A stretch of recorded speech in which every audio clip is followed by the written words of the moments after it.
সেটা সাধারণ মানুষের মধ্যে কিভাবে প্রকট হয়? আমরা সচরাচর যেটা স্পন্ডালাইটিস নামে চিনি, যেটা হচ্ছে আমাদের সার্ভাইকাল স্পন্ডালাইটিস, না হলে চিনি হচ্ছে লাম্বার স্পন্ডালাইটিস। কিন্তু এই অ্যাঙ্কোলজিং স্পন্ডালাইটিসটা কিন্তু সম্পূর্ণভাবে আলাদা। এটা কি হয়, অনেক সময় আমরা গুলিয়ে ফেলি।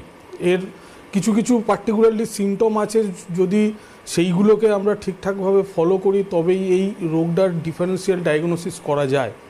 কিন্তু এই ডিফারেন্সিয়াল ডায়াগনোসিস যদি আমরা না করি, এই অ্যাঙ্কোলজিংকে যদি আমরা সাধারণ স্পন্ডালাইটিসের মতো ভাবি, এটা কিন্তু একটা সময় গিয়ে পেশেন্টকে পুরোপুরি বেডরিডেন করে দেয়। আচ্ছা, নর্মাল যেটা আমরা স্পন্ডালাইটিসে জানি যে আমাদের কোমরের কিংবা ঘাড়ের যে হাড়গুলো থাকে তার মধ্যে একটা গ্যাপ কমে যায়, এবং কিছু কিছু ক্ষেত্রে দেখা যায় যে মধ্যিখানের যে ডিস্কটা থাকে সেটা বেরিয়ে আসে। এর ফলে হাঁটতে চলতে অসুবিধে হয়, বসতে গেলে অসুবিধে হয়। কিন্তু অ্যাঙ্কোলজিং স্পন্ডালাইটিসের যখন স্টার্টিং হয় রোগটা, তার সিমটমও কিন্তু থাকে সেম আমাদের লাম্বার স্পন্ডালাইটিসের মতো।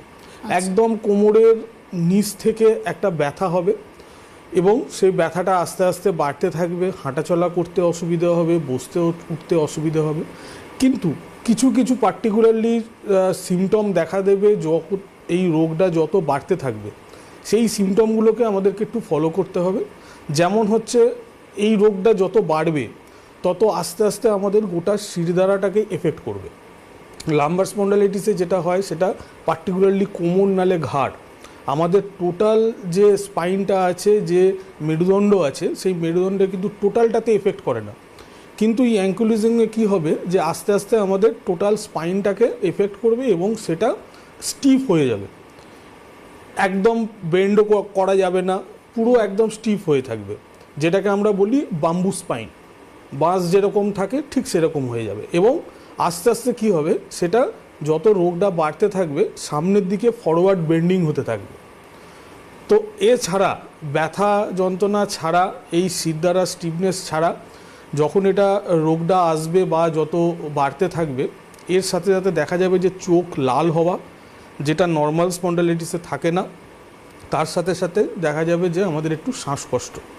তো এই সিমটমগুলো যদি আমরা লক্ষ্য করি, ব্যথা যন্ত্রণা হচ্ছে, তার সাথে সাথে এই সিমটমগুলো আছে, তাহলে কিন্তু অবশ্যই আমাদেরকে সচেতন হতে হবে। কারণ এই রোগটা এই কারণে বলছি এতটাই খারাপ, আমাদের কাছে যখন পেশেন্ট আসে আমরা দেখেছি অন্যান্য জায়গায় কিন্তু স্ট্রিক্টলি বলে দেয় যে এর কোনো ট্রিটমেন্ট নেই, ওনাদের কাছে এর কোনো ট্রিটমেন্ট নেই। কিছু ইনজেকশান আছে, সেই ইনজেকশানটা দিলে হয়তো সাময়িক কিছুটা রিলিফ থাকবে, কিন্তু পার্মানেন্টলি এর কোনো ট্রিটমেন্ট নেই। এর যেটা সিমটম দেখা যাচ্ছে, যেমন ব্যথা বা শ্বাসকষ্ট বা চোখ লাল হওয়া, এই সিমটমগুলোর ট্রিটমেন্ট করতে হবে যতদিন উনি থাকবেন। তো সেই ক্ষেত্রে আয়ুর্বেদ বলে না, অবশ্যই এটা ট্রিটমেন্ট আছে। অর্থাৎ অন্যান্য প্যাথিতে আমরা যদি ট্রিটমেন্ট নাও দেখতে পাই, কিন্তু তারপরেও আয়ুর্বেদ শেষ কথা বলে, আয়ুর্বেদের কাছে ট্রিটমেন্ট আছে। এই মুহূর্তে আমার সঙ্গে সরাসরি রয়েছেন